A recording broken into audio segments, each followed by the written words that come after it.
Yamaha into Pramac, and he certainly did take the KTM project forward, helped it move forward when he joined them back at the beginning of 2023, but ultimately KTM said when they made the decision to go in a new direction for this season that ultimately Brad Binder and Pedro Acosta were getting more out of the progress that Jack Miller brought to the KTM than Jack Miller had himself, and that's ultimately part of the reason why Martin's going to be certainly hoping that's the case, isn't he?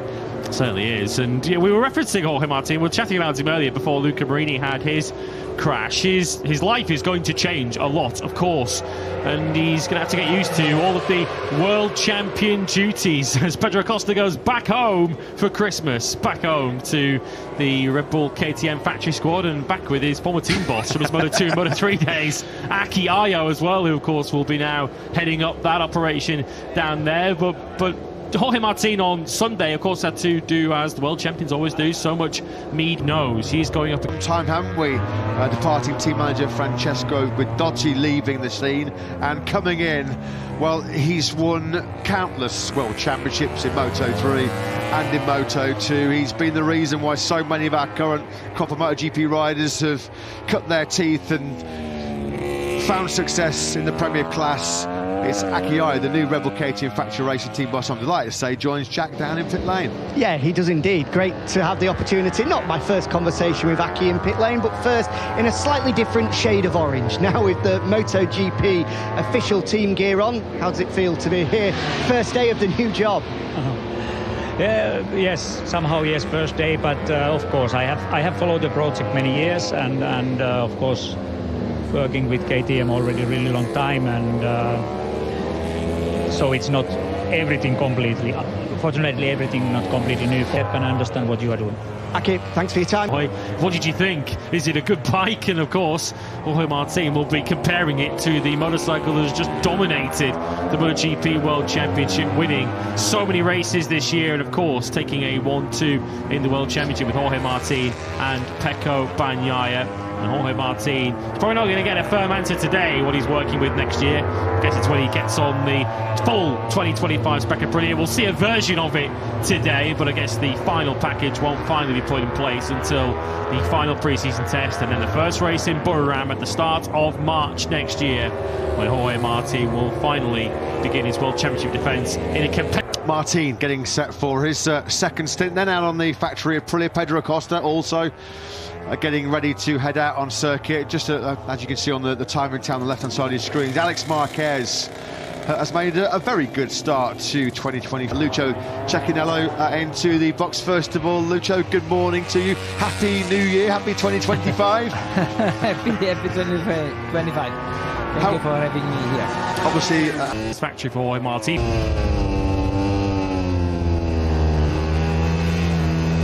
Of the circuit, of course, a rider who's put so much into development of this 2025 spec RC16 is Paul Espargaro, so we can hear straight from the horse's mouth exactly the work that he has been putting in. As Acosta now at the moment, then this could be the best time of the day so far. Alex Marquez leads with a 1:40.006. It's been a seamless transition over to the GP24 for the Gresini Racing rider. Into 10 we go then. Let's stay quiet and see if this is going to be the best time of the day from Pedro Acosta.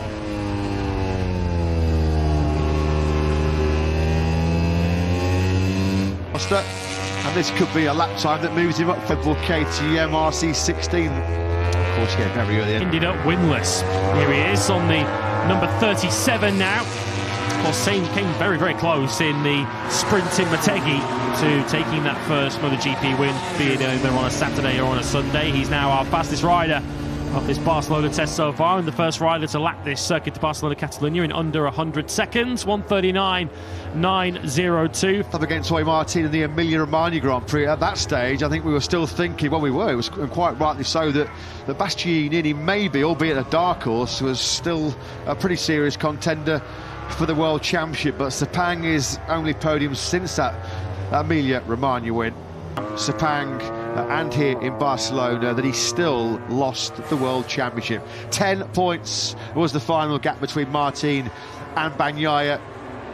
the copybook blotted by those 8 DNFs. You always felt that 1 or 2 of them were going to really hurt Bagnaia. Ultimately, as he said himself, Lewis, when he was doing his post-race interview on Sunday, the most hurtful and the most damaging one was the crash at the Sepang Sprint, where he said, going into that turn 9, that tricky first gear left-hander, I was doing nothing wrong, I was slower. In third rather than throwing the bike at the floor. His big mistakes this year and the crashes for him on the podium, so consistency won the day. Big day for Trackhouse Racing Aprilia as they... It's been a while since I'm not enjoying as much as I'm doing while I'm not riding, actually, because I'm not riding, but it's super interesting to be here around to hear what the guys say, the new ones, also the new stuff, to see the new stuff rolling, like we are seeing Pedro trying different aeros, and you know, it's an emotion. It's super emotional.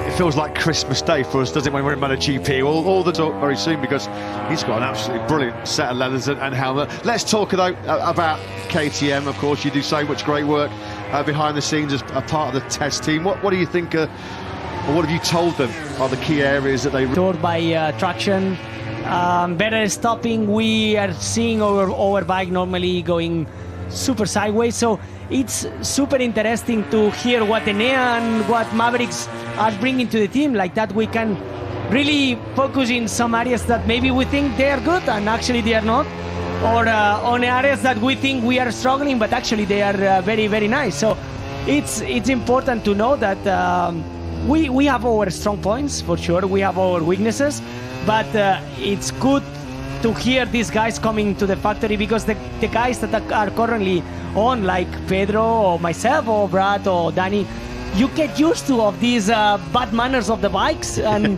then it's difficult to understand where you are losing as much just when you are behind a guy. But the first, ask them too much questions. We are gonna have plenty of time during the winter and also during the preseason. So now just they were happy. They said the bike is good.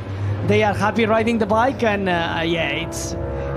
they need a lot of experience, a lot of lap, putting new tires, and then for sure when they start to push, which I believe they are not going 100%, they are going to start to feel the best points and the weaknesses, for sure. Let's talk about this very special talent on screen this year. Has it already been finalised and discussed what your plans are for next season in terms of maybe doing a few more wildcards next year? Yeah, I think I reach a place or what's happening, because these bikes, as you can see, they are every year and even every weekend a little bit more complicated, with more aerodynamics, more devices on the bike, and it's very difficult even for me sometimes to explain what the other manufacturers are doing to the TV when they ask me, but it really match it together with the test team. I can be here with the guys, I can hear what they say, they complaining, and then when I'm on the test team I'm performing better. So really enjoying my life right now, and yeah, I hope just to keep everything for the next year.